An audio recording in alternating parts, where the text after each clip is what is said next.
Një dosje hetimore e prokurorisë së posaçme ka hedhur dritë mbi aktivitetin e një grupi të dyshuar të përfshirë në trafikun ndërkombëtar të kokainës dhe pastrimin e parave, duke zbuluar një seri takimesh të zhvilluara në disa vende të botës gjatë viteve 2018 deri në vitin 2021. Sipas materialeve hetimore, në qendër të këtyre takimeve ka qenë koordinimi i trafikut të sasive të mëdha të kokainës drejt tregut evropian, si dhe investimi të ardhurave të përfituara nga aktiviteti kriminal në Shqipëri. Në dosje përmendet edhe Artur Sheu, i cili sipas të dhënave të siguruara nga autoritetet belge dhe hetimeve të SPAK, dyshohet se ka marrë pjesë në takime të zhvilluara në Spanjë, Gjermani, Belgjik, Monako, Aruba dhe Shtetet e Bashkuara. Hetuesit thonë se në këto takime janë diskutuar mënyrat e blerjes, transportimit dhe shpërndarjes së kokainës, si dhe skemat për investimin e parave në sektorin e pasurive të paluajtshme. Një nga episodet kryesore të referuara në dosje lidhet me takimet e zhvilluara në Majorka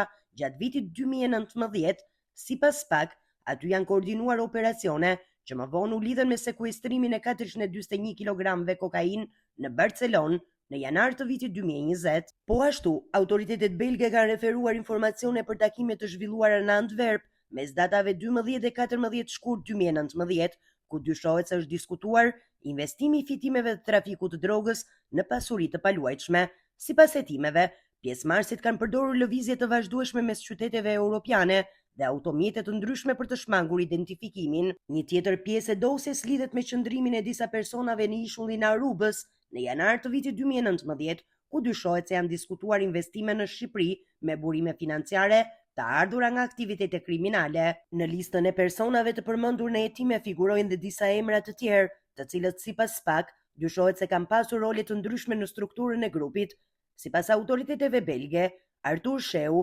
dyshohet të ketë pasur rol drejtues, duke qenë në kontakt me organizatorët kryesor dhe duke marrë pjesë në koordinimin e takimeve ndërkombëtare. Në përfundimet paraprake të hetimit, SPAK vlerëson se skema kriminale ka funksionuar në disa etapa, duke nisur me transferimin dhe fshehjen e parave, vijuar me investimin e tyre në pasuri të paluajtshme dhe më pas integrimin në projekte ndërtimi në zona të ndryshme të vendit, përfshirë Palasën, Himarën, Dërmiun dhe Tiranën. Hetimet për këtë çështje vijojnë ndërsa autoritetet po punojnë për dokumentimin e plotë të aktivitetit të dyshuar kriminal dhe identifikimin e të gjithë personave të tjerë të përfshirë.